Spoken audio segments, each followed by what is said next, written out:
I don't know how I tipped into this, but I will be running a kilometre for every point the Tigers lose to the Newcastle Knights if they do. What do you I think get they're if going to they win, though, mate? Well, you haven't given I yourself get anything to relief. win. I get great Yeah, relief. but you should get a point. You should get something for every point they win by, mate. You should get something. Maybe an ice cream or something. Maybe an ice cream. That'll do me. Matty Johns, ice cream. thanks to New Tech. Our mission is to optimise your business with automation. Matty, how are you, mate? Hey, Joel. Hey, Beak. I can imagine picking up the paper on the Monday morning. Knights 42-0. Now, it's interesting. I had a look at the form last night and having a look at the side that Newcastle are throwing out up against the Tigers. I am surprised that Newcastle are favourites on that one, Sugar. Yeah, I am too, mate. We'll just speaking about treating yourself to a nice meal. What's your sort of what's your cheat meal, Matty? What's your go-to there? Well, it's funny with me. The cheat meals have been basically became the norm as you sort of get past 50. And you actually, mate, cheat meal. I'll tell you what, mate. It's geez, this is bad. I've got so many, mate. Chinese. Oh, just Chinese, mate. Yeah. You know, like Saturdays as a kid, you know, Dad going to the tab, coming back, and he'd back a few winners and just go, boys, we're going to the Peking Palace. What about succulent Chinese meal? Democracy manifest. But you Denon, got it, Beak. It was always like we grew up a little bit older than yourself, Denon, and your memories of Chinese often came hand in hand with your old man having a win on the punt. Punting. Yes. Yeah, good. Yeah, Mate, yep. Matty, an old schoolmate of mine owned the Peking Palace. Oh, yum. And mate, Del Dickwar Low was his name, and good fella Dickwar, and we used to go there all the time, made 10% off the meal. So everyone was a winner. Beautiful. The Peking Palace sounds like a nightclub in the 90s, early 90s, eh? Well, there was part two of the Peking Palace. It opened up a little later, and halfway through the night, Beaker did turn into a karaoke bar. So, There we go. Mate, speaking of the Knights, yes, they have their attack has been their Achilles heel for years now. And it just, yes, you can look at the obvious things and go partnerings and pairings and changing of halves or whatever, but it's still, they've changed Fletcher Sharp. They've got KP at the back playing good footy. Cogger is there as well. They've been together for a little bit now, but it still seems to be the Achilles heel. How do they fix it? Do you know, Beak, it's hard when you know. It's hard to know unless you're in there seeing things every single day, and it's easy from the outside to get there and you know, throw a few stones and whatnot. There are things that I'm critical of, I think, these days with modern attack, or more to the point, modern attack attacking coaching and modern attack coaching. Geez, I got there eventually.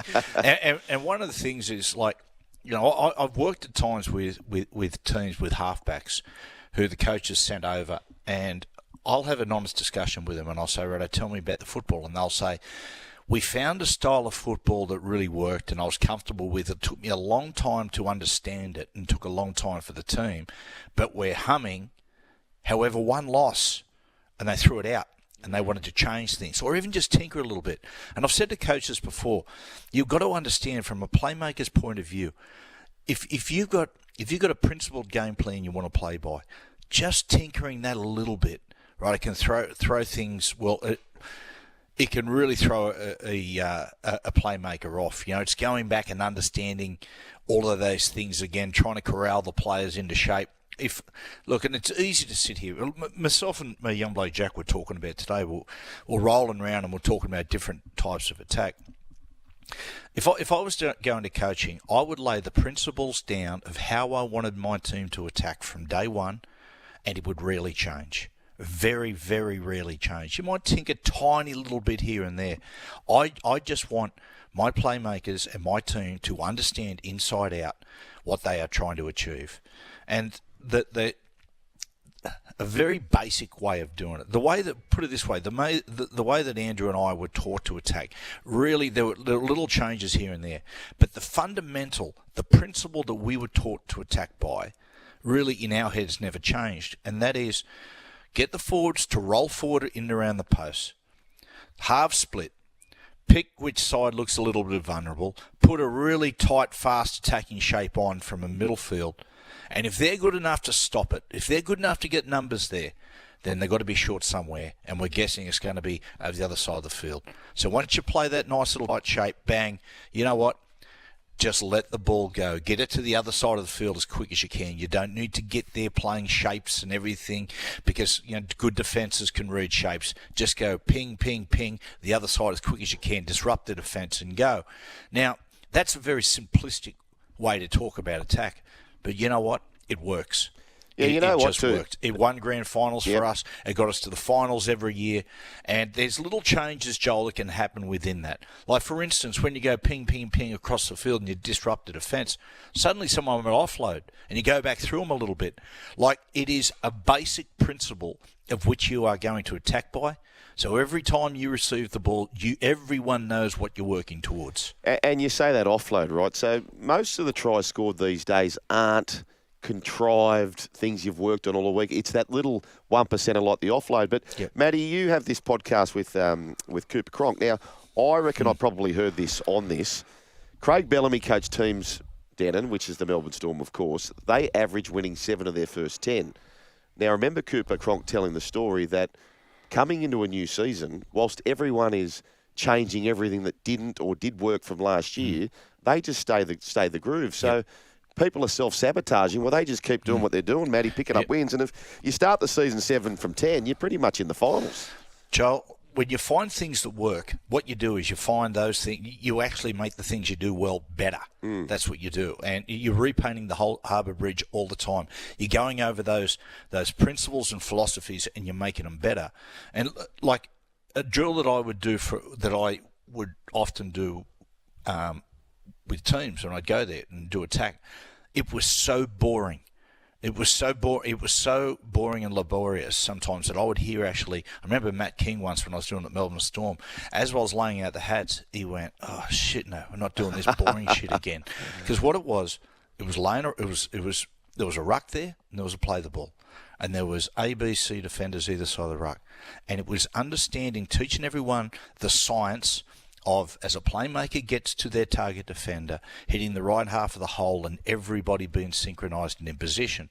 Now, to get that right, you've got to do that. Honestly, you've got to do tens of hours of it and you've got to perfect it.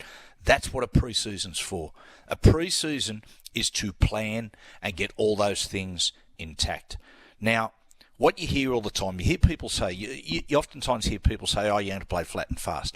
Most people have got no idea. Even when they talk, they go, what is flat and fast? Well, flat and fast, of course, let's talk the first thing first. It is playing fast. It's fast rucks. It's not letting the defence breathe. But flat is this. You think about this. If you have worked all pre-season getting the science of your attack right and you are perfectly synchronised, if that is the case and everyone understands it so well, honestly, you can't play flat enough because, mate, you give them no sight time, no reaction time. The deeper you get, the traditional thinking of the deeper you get, it's like basically showing your hand in poker. Yes. The flatter you play, you don't want them to breathe. In a perfect world, I would want the defence standing 2 metres away from me to give them just zero reaction time. So that's what flat and fast is. And that can only come about by tens of hours of work on how you're going to synchronise your attack. Mate, that leads actually to my next question that I'd love to ask you. So we're seeing this kind of lean towards fullbacks being in the 6 and the 7. And I want to ask you, so I feel like the generation that came into footy, let's just say 10 years ago, you could afford as a 7 not to have a running game. If you're coming into NRL now as a 7, can you afford not to have a running game? No, you got to be a threat, Beak. That's it. Like I remember Tim Sheens here, and Tim Sheens say this. Is that what he would preach to a bloke like Scotty Prince and Benji Marshall is your run threat will make you a greater pass threat.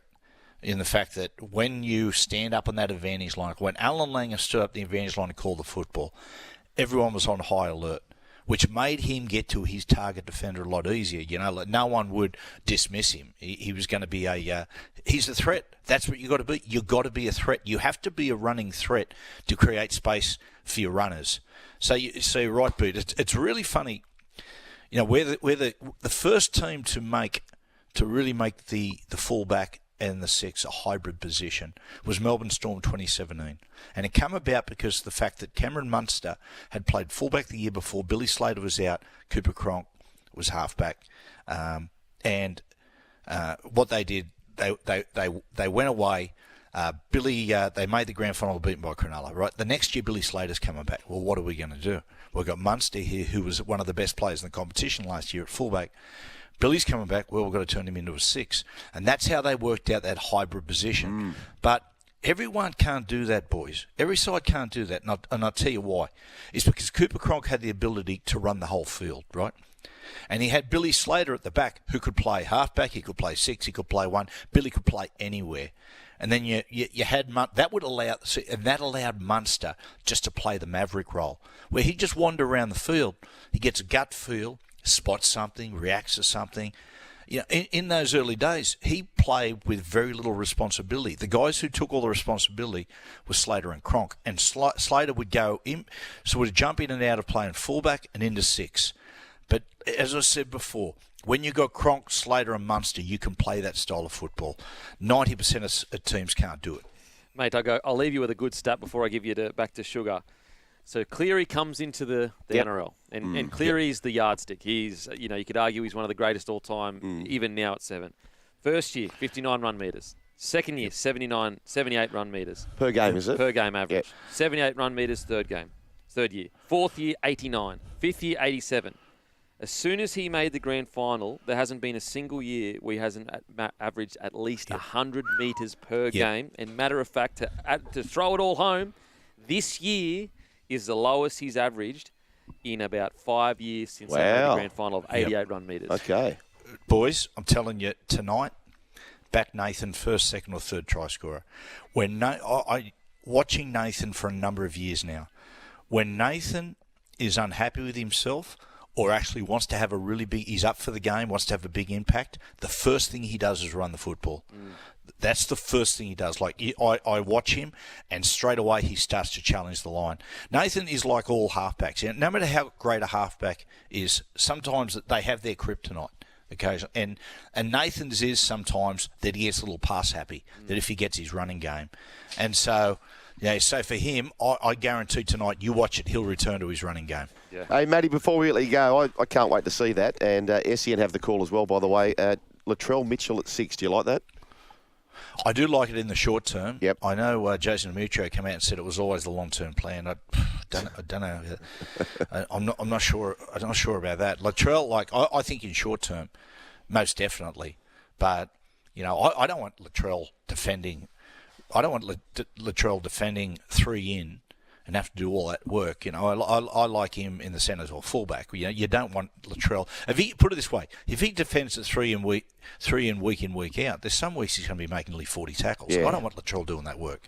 No. He's a Ferrari. Yep, they'll be doing that, won't they? They'll be sending him there. Anyway, good on you, Matty. You'll be back in here tomorrow with the Beak. So we look forward to that with Morning Glory. You better believe it. Good on you, lads. Thanks, Joel. Good on your Beak. What, you're still here? Well, you can see more on the Joel and Fletch socials and catch us live on SEN Radio, you beautiful humans.